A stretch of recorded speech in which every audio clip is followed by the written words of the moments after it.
Hello दोस्तों, तो कैसे यार आप लोग। आशा करता है आप लोग मस्त होंगे और आपकी तैयारी भी मस्त चली होगी। तो जैसा कि यार हम लोग क्लास 12 केमिस्ट्री की तैयारी कर रहे थे, तो आज से हम शुरू करने वाले क्लास 12 केमिस्ट्री का चैप्टर नंबर 5, पांचवा चैप्टर उपसहसंयोजन यौगिक कोऑर्डिनेशन कंपाउंड। इस चैप्टर को स्टार्ट करने वाले और आज का ये इस चैप्टर का पहला वीडियो है, जिसपे आज हम इस वीडियो पे क्या देखेंगे, इस चैप्टर के सभी बेसिक को देखेंगे। ठीक है, तो आज का वीडियो यार जान लो बहुत ज़्यादा महत्वपूर्ण है, क्योंकि किसी भी चैप्टर का पहला वीडियो मोस्ट इंपॉर्टेंट होता है, क्योंकि उस पर क्या होता है, उस पर आपकी पूरी न्यू मान लो यहीं पे रखी जाती है। आप इसके पूरे बेसिक के बारे में अगर जान गए तो पूरा चैप्टर मस्त जाएगा आपका। ठीक है, तो एकदम मस्त तरीके से समझेंगे आज क्या क्या पढ़ेंगे। इस पे हम लोग पढ़ेंगे उपसहसंयोजन यौगिक के बारे में, उपसहसंयोजन यौगिक क्या होते हैं, उसमें लिगेंड क्या होता है और केंद्रीय धातु परमाणु क्या होता है, इन सब के बारे में पढ़ेंगे। ठीक है, तो यार भाई प्लीज वीडियो को आखिर तक जरूर देखना है। तो चलो शुरू करते हैं आपका, ठीक है, इस चैप्टर का पहला वीडियो। तो देखो, सबसे पहले हम लोग उपसहसंयोजन यौगिक पे क्या पढ़ेंगे।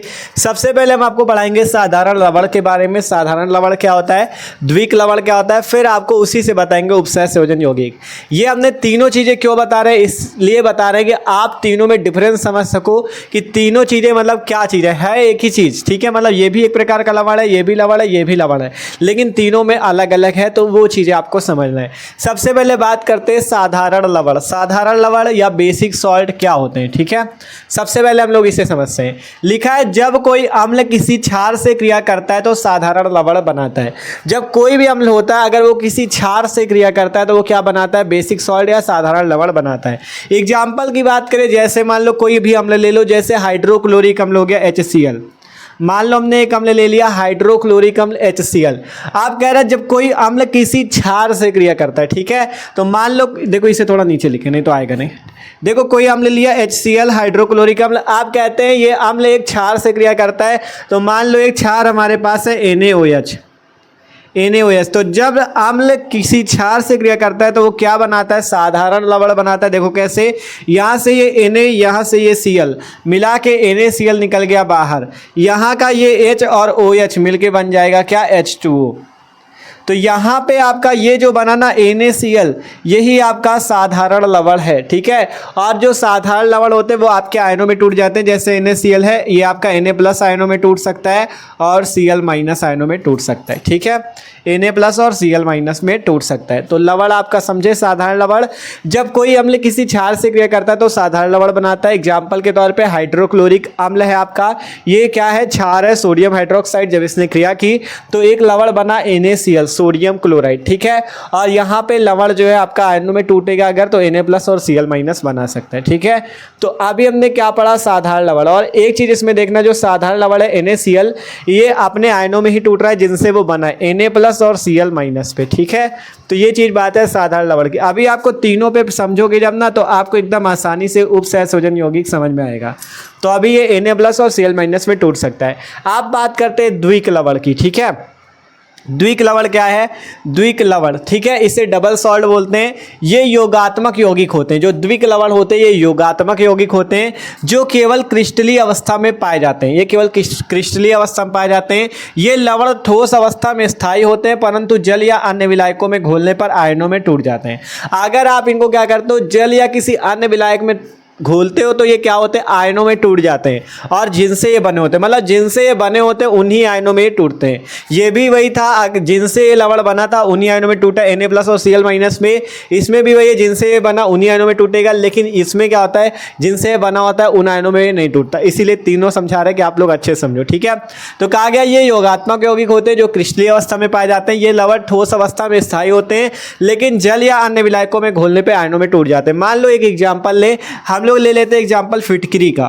फिटकरी का सूत्र याद होगा आपको, K2SO4 Al2SO4 का होल थ्राइज इंटू 24H2O।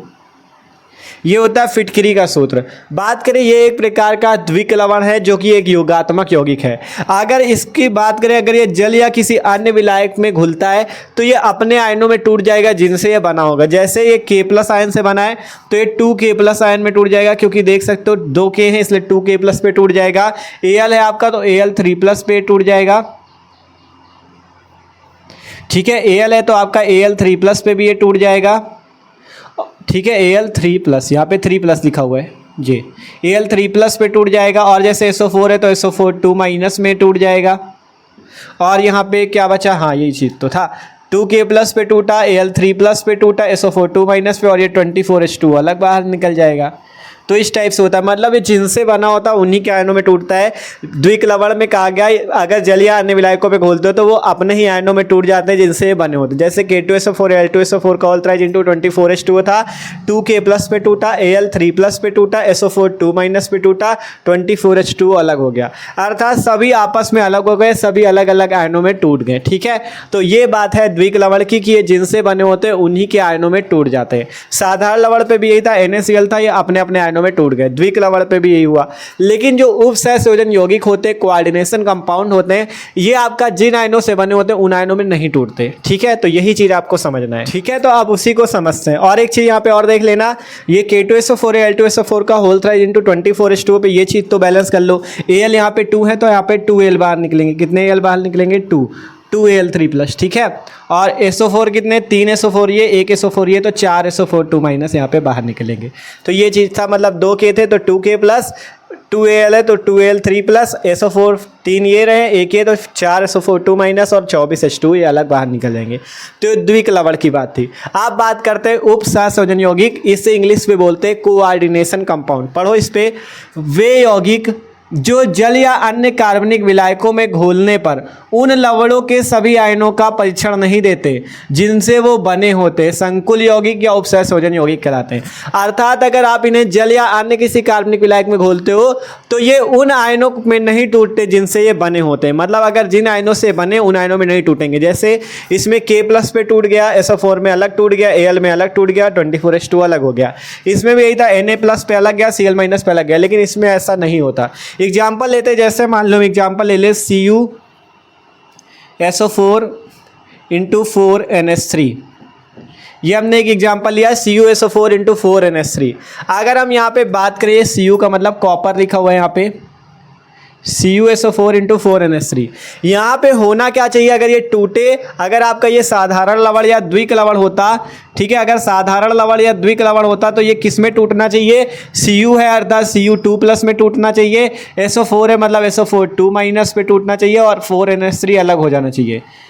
साधारण लवण और द्विकलवण की तरह ऐसा होना चाहिए, लेकिन ये ऐसा नहीं होता। जिनसे बना होता है Cu2+ से बना, उसमें नहीं टूटेगा, SO4 2- से बना, उसमें भी नहीं टूटेगा, 4NH3 पे भी अलग से नहीं टूटेगा। ये होगा क्या, ये टूटेगा, जानते हो कैसे, ये ऐसे टूटेगा। ये जो है आपका CuSO4 इंटू 4NH3, देखो ऐसे नीचे से लिखते हैं, CuSO4 इंटू 4NH3, ये आपका ऐसे टूटेगा। देखो ये आपका यहाँ पे Cu लिखा हुआ है, Cu लिख लेना आपको, NH3 लिखा हुआ है, NH3 को कुछ ऐसे लिखना है, NH3, यहाँ पे 4 NH3 तो 4 हो जाएगा, और यहाँ पे आपका 2+ होगा, और SO4 जो होगा वो 2- ऐसे बाहर होगा। मतलब जिन आयनों से बने उन आयनों में नहीं टूटते। सिंपल, ये CuNH3 का होल 4 2+ और SO4 2- आयन में टूटता है। ठीक है, CuNH3 का होल 4 2+ और SO4 2- आयन में टूटता है। यही चीज कहा गया था, वे कार्बनिक यौगिक जो जल या अन्य कार्बनिक विलायकों में घुलने पर उन लवणों के सभी आयनों का परीक्षण नहीं देते जिनसे वो बने होते हैं। बना ये Cu2+ से था, SO4 2- से था, लेकिन उनमें अलग अलग नहीं टूटा। ये टूटा कैसे, CuNH3 का होल 4 2+ और SO4 2- पे टूटा। तो ये चीज है उपसहसंयोजन यौगिक के। तो इसीलिए तीनों चीजें आपको समझाई, साधारण लवण, द्विकलवण, उपसहसंयोजन यौगिक, कि आप तीनों को अच्छे से समझ सको। ठीक है, तो साधारण लवण पे आपने समझा कि अम्ल और क्षार मिल के लवण बनाते हैं और ये अपने ही आयनों में टूटते, Na+Cl- पे। द्विकलवण पे क्या था, ये आपके ये भी जिन आयनों से बने थे उन्हीं आयनों में टूटे, लेकिन उपसहसंयोजन यौगिक में जिन आयनों से बने थे उन आयनों में नहीं टूटे। CuSO4 इंटू 4NH3 था आपका, ये CuNH3 का होल 4 2+ और SO4 2- पे टूटा। अगर बात करें यहाँ पर से जो आपका उपसहसंयोजन यौगिक का सूत्र बनेगा वो क्या बनेगा, अगर आप इसे लिखना चाहो तो वो बनेगा जाके CuNH3 का होल 4 और आगे SO4। ये आपका सूत्र है उपसहसंयोजन यौगिक का, कोऑर्डिनेशन कंपाउंड का, या संकुल यौगिक। दोनों नाम है इसके, संकुल यौगिक या उपसहसंयोजन यौगिक। ठीक है, तो इसका जो मेन सूत्र आता है CuNH3 का होल 4 और आगे SO4, ये चीज होता है इसका। ठीक है, तो इस टाइप से ये बात है उपसहसंयोजन यौगिक की, कोऑर्डिनेशन कंपाउंड की। तो यहाँ पे हमने आपको परिभाषाओं से समझाया, तो आप लोग जरा इसको नोट कर लो, स्क्रीनशॉट कर लो। आप थोड़ा सा आपको यहाँ पे समझा दे उपसहसंयोजन यौगिक के बारे में थोड़ा सी बातें और, तो इसका स्क्रीनशॉट कर लो। ठीक है, आप देखो इसे थोड़ा सा अच्छे से समझ लेते हैं। जैसे एक सूत्र आया आपका ये CuNH3 का होल 4, यहाँ पे 4 है, और आगे SO4। एक ये आपका क्या है उपसहसंयोजन यौगिक। एक उपसहसंयोजन यौगिक का प्रकार ये भी हो सकता है K4FeCN का होल 6। यहाँ पे क्या लिखा हुआ है K4FeCN का होल 6, ठीक है, CN का होल 6। देखो यहाँ पे बेसिक समझ लो तो आगे से आपको आसानी रहेगी जब हम लोग इसका IUPAC पढ़ेंगे, और आपका जैसे इसकी ऑक्सीकरण संख्या निकालना भी हम आपको सिखाएंगे। सब कुछ आगे वीडियोज पे मिलेंगे आपको, ठीक है। तो अभी केवल इतना समझो, उपसहसंयोजन यौगिक इस टाइप से दो प्रकार का हो सकता है, पहला टाइप ये, दूसरा टाइप ये, ठीक है। इन दोनों टाइपों में अगर बात करें क्या फ़र्क है तो वो समझो। देखो अगर इस पर सबसे पहले देखें, सबसे पहले देखो क्या लगा हुआ है के अर्थात पोटेशियम। पोटेशियम पे बात करें कैसा चार्ज होता है, कैसा आवेश होता है, पोटेशियम जो होता है प्लस होता है, K प्लस होता है, ठीक है, ये सबको पता है K प्लस होता है। अगर इस पे बात करें, देखो कोष्टक के अंदर वाला अलग देखना, इसके बाहर वाला अलग देखना। कोष्टक के अंदर ये है, बाहर ये, तो K की बात की K प्लस है, अर्थात K प्लस है तो अंदर वाला क्या हो जाएगा FeCN का होल 6, ये माइनस हो जाएगा, ठीक है। अभी 4K प्लस और उससे हमको मतलब नहीं, ये बता रहे हैं ये प्लस होगा ये माइनस होगा, अर्थात ये जो बाहर लिखा हुआ है ये आपका धनात्मक होगा और ये कोष्टक वाला क्या होगा ऋणात्मक होगा, ठीक है। ये बाहर वाला धनात्मक होगा, अंदर वाला ऋणात्मक होगा, इस कोष्टक के अंदर वाला। यहाँ पे बात करें तो SO4 बाहर लिखा हुआ है, पहले बाहर वाले को देख लिया कोई। SO4 पे कैसा चार्ज होता है, SO4 2 माइनस होता है, अर्थात माइनस लगा तो ये आपका ऋणात्मक है, और कोष्टक के अंदर वाला क्या हो जाएगा धनात्मक हो जाएगा। जब बाहर ऋणात्मक अंदर धनात्मक हो जाएगा, ठीक है, क्योंकि एक धनात्मक आयन होगा एक ऋणात्मक चार्ज, यही होगा प्लस और माइनस, एक प्लस होगा एक माइनस, ठीक है। इस पे क्या था ऋणात्मक अंदर था कोष्टक के। देखो सही से समझने का प्रयास करो, अगर ये आज के वीडियो पे आप लोग ये समझ गए ना तो आगे से IUPAC जब सीखेंगे ना तो आपको एकदम आसान लगेगा। सिंपल समझो, देखो आपसे कहा दो टाइप के आपके उपसहसंयोजन यौगिक हो पाएंगे, पहला ये टाइप, दूसरा ये टाइप। इस पे क्या फ़र्क है, इसमें फ़र्क है K को देखा तो K पे प्लस चार्ज होता है, अर्थात ये धनात्मक होगा, तो जब एक धनात्मक होगा तो कोष्टक के अंदर वाला ऋणात्मक हो जाएगा। दूसरा देखा कि अगर SO4 लगा है बाहर तो मतलब SO4 2 माइनस, मतलब बाहर वाला ऋणात्मक, अगर बाहर वाला माइनस है ऋणात्मक है तो अंदर कोष्टक के वाला धनात्मक हो जाएगा। अर्थात दो टाइप होते हैं उपसहसंयोजन यौगिक के, पहला ऐसा होगा जिसमें धनात्मक वाला बाहर होगा और कोष्टक के अंदर ऋणात्मक होगा, और दूसरा टाइप ये होगा कि धनात्मक वाला कोष्टक के अंदर होगा और ऋणात्मक वाला बाहर होगा। ये दो टाइप है, ठीक है। पहला ये जिसमें धनात्मक वाला बाहर होगा और कोष्टक के अंदर ऋणात्मक होगा, दूसरा ये जिसमें धनात्मक वाला कोष्टक पे और बाहर ऋणात्मक होगा। ये क्यों समझा रहे हैं, ये आपको जब IUPAC अगले वीडियो पे सिखाएंगे ना तो पूरी बात समझ जाओगे क्यों हम ये आपको सिखा रहे हैं, ठीक है। तो अभी सीख लो, आगे काम आएगा। अब इसके बाद बात करें यहाँ पे, जैसे आपका K4FeCN का होल 6 लिखा हुआ है, K4FeCN का होल 6 लिखा हुआ है।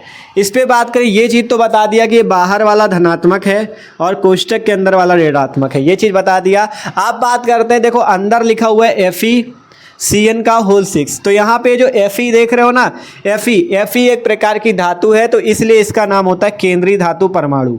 इसे बोला जाता है केंद्रीय धातु परमाणु। क्या बोला जाता है भैया इसे, केंद्रीय धातु परमाणु। इंग्लिश में बोलते हैं सेंटर एटम, ठीक है, सेंटर एटम बोला जाता है केंद्रीय धातु परमाणु। ये जो Fe लगा है, ठीक है, Fe क्या है केंद्रीय धातु परमाणु, और Fe से जो 6 CN जुड़े हुए हैं ये क्या कहलाते हैं, लिगेंड कहलाते हैं।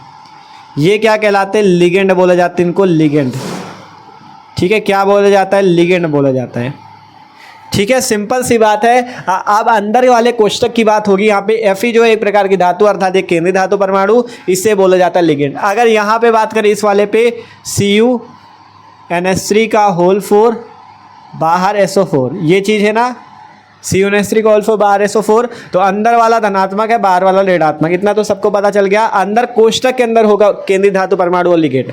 यहाँ पे बात करें ये Cu क्या होता है, केंद्रीय धातु परमाणु हो जाएगा, क्यों, क्योंकि एक प्रकार की धातु है तो इसका नाम होगा केंद्रीय धातु परमाणु, केंद्रीय धातु परमाणु, इसे बोला जाएगा केंद्रीय धातु परमाणु।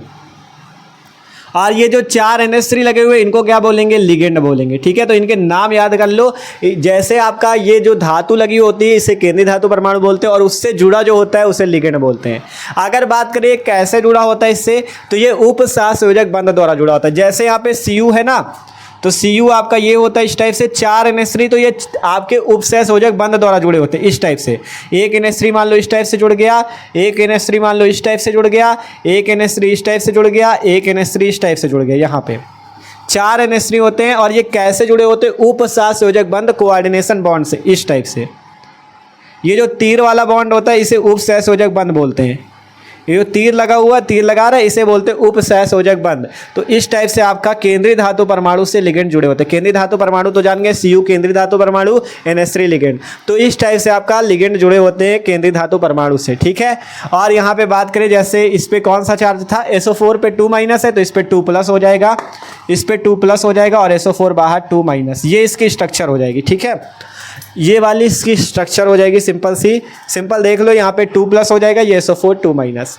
ये सभी चीज़ें अभी सीख लो तो आपको आगे काम देगा। देखो क्या किया सिंपल, ये Cu केंद्रीय धातु परमाणु, NH3 4 है, मतलब ये आपके लिगेंड है। तो Cu से अर्थात केंद्रीय धातु परमाणु से लिगेंड जुड़े हुए होते हैं। कैसे जुड़े हुए होते हैं, इस वाले बॉन्ड से। तीर वाले बॉन्ड को कहते हैं उपसहसंयोजक बंध कहते हैं, या उपसहसंयोजक बॉन्ड कहते हैं।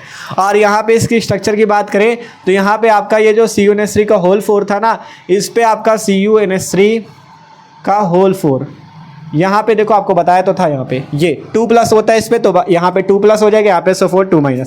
इसकी स्ट्रक्चर बनाना चाहो तो इसकी स्ट्रक्चर भी बना सकते हो। देखो बना देते हैं यहीं पे। देखो सिंपल, पहले है आपके पास K4, अर्थात यहाँ पे K+ है, 4K है, तो यहाँ पे 4K+ हो जाएगा। कोष्टक पे अंदर इस टाइप से, देखो थोड़ा बड़ा बनाया, नहीं आएगा, नहीं, ये सेंटर एटम था, यहाँ पे बनाते हैं। ठीक है, यहाँ पे 4K+ पहले हो जाएगा। समझ रहा हो ना कैसे हुआ, K है अर्थात पोटेशियम पे +4, तो K+, 4 है तो 4K+। अंदर कोष्टक के यहाँ पे क्या आ जाएगा, 4-। अगर यहाँ पे 4+ आया तो यहाँ पे 4-। ठीक है, 4 लगा, 4+, 4-। आप बात करें धातु कौन सी, Fe, तो यहाँ पे धातु की जगह Fe रख देना है। कितने Cn लगे हुए हैं, 6 Cn, अर्थात लिगेंड कितने लगे हुए हैं, 6 Cn, अर्थात 6 लिगेंड लगे हुए हैं। तो 6 लिगेंड को ऐसे जोड़ा जाता है, 1 2 3 4 5 6।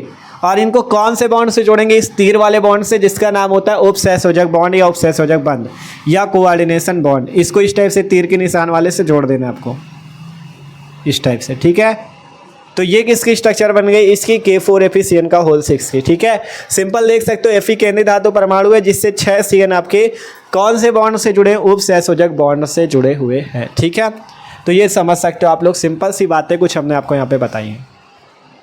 ठीक है, तो अभी केवल बेसिक चल रहा है। आपको यहाँ पे क्या क्या सीखना है पहले वो समझ लो। सबसे पहले जो साधारण लवण बताया था उसकी परिभाषा कॉपी पे, मतलब जब चैप्टर का नाम डाले ना, मस्त तरीके से, मतलब पूरी फेयर बना लो। रोज आपकी वीडियो आती है, डेली क्लासेस चलती हैं, डिस्क्रिप्शन पे प्लेलिस्ट है क्लास 12 केमिस्ट्री की, उस पर जाके देखो, डेली क्लासेज आती, मतलब आप अपनी कॉपी बना लो फेयर वाली, उस पर मस्त लिखना। ठीक है, पहले साधारण लवण की परिभाषा लिख लेना, द्विक लवण की परिभाषा और उदाहरण भी लिखना, फिर उपसहसंयोजन यौगिक की परिभाषा, फिर इसका उदाहरण।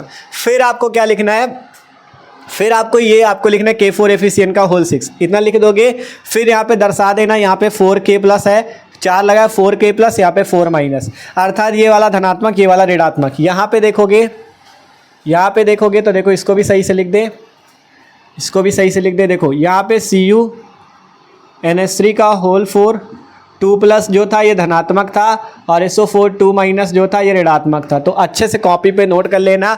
फिर इसके बाद बात किए जो आपका यौगिक है, उपसहसंयोजन यौगिक है, ये जो Fe है केंद्रीय धातु परमाणु, क्योंकि धातु है, ये आपके लिगेंड है। इसका स्ट्रक्चर बनाए तो ये सिंपल K4 है तो 4K+, इसको लिखना है। K पे प्लस होता है, 4 है तो 4+, यहाँ पे 4-। जैसे यहाँ पे SO4 पे 2-, यहाँ पे 2+। ठीक है, अब यहाँ पे देखोगे 6 Cn है, तो आपको 6 Cn जो है पहले बीच में Fe को लिख देना, फिर 6 Cn को इस बॉन्ड से जोड़ देना, इसे उपसहसंयोजक बॉन्ड बोलते हैं। इसी प्रकार यहाँ पे था SO4, देखो यहाँ पे अगर SO4 इस साइड लिखा है तो यहाँ पे कोष्टक पे भी इस साइड लिखना, K4 इस साइड लिखा है तो इस साइड लिखना। ठीक है, SO4 इधर था, SO4 2-, यहाँ पे Cu केंद्रीय धातु परमाणु, इसको लिखा, 4 NH3 है तो 1 2 3 4 इस टाइप से आपको जोड़ देना है। ठीक है, यहाँ पे Cu केंद्रीय धातु परमाणु, NH3 आपके लिगेंड है। तो ये कुछ इसकी संरचना बना के दिखाई आपको, कुछ उदाहरणों से आपको इसको समझाया। तो आशा करते हैं, देखो आज की वीडियो पे तो इतना ही रहेगा। अगले वीडियो से हम लोग आगे बढ़ेंगे और देखो अभी केवल केंद्रीय धातु परमाणु और लिगेंड क्या होता है इस पे आपको पहचानना सिखाया। अगले वीडियो से हम बात करेंगे लिगेंड की परिभाषा, लिगेंड क्या होता है, किसे कहते हैं, और लिगेंड के प्रकार, एक दंतुर लिगेंड, द्विदंतुर लिगेंड और बहुदंतुर लिगेंड, वो भी इंपॉर्टेंट है। तो अगले वीडियो से हम उसको पढ़ना स्टार्ट करेंगे। फिर आपका इसका उपसंयोजन यौगिक की ऑक्सीकरण संख्या हो गया, IUPAC नाम हो गया, सब कुछ सीखेंगे। ठीक है, तो आज की वीडियो पे इतना ही रहने देते हैं। आशा करते हैं आज का वीडियो अच्छा लगा होगा। तो वीडियो अच्छा लगा हो यार तो लाइक कर लेना, और जो लोग भी चैनल पे ना हो सब्सक्राइब कर लो, क्योंकि मस्त तैयारी चली आपकी क्लास 12 केमिस्ट्री की भी और क्लास 12 फिजिक्स की भी। डिस्क्रिप्शन पे दोनों की प्लेलिस्ट है, या चैनल को सब्सक्राइब करके आप चैनल पे जाके प्लेलिस्ट पे देख सकते हो। केमिस्ट्री की क्लासेस डेली आती है, फिजिक्स से भी। ठीक है, तो मिलते हैं यार किसी अगले वीडियो पे। इसका स्क्रीनशॉट कर लो, नोट कर लो इसको।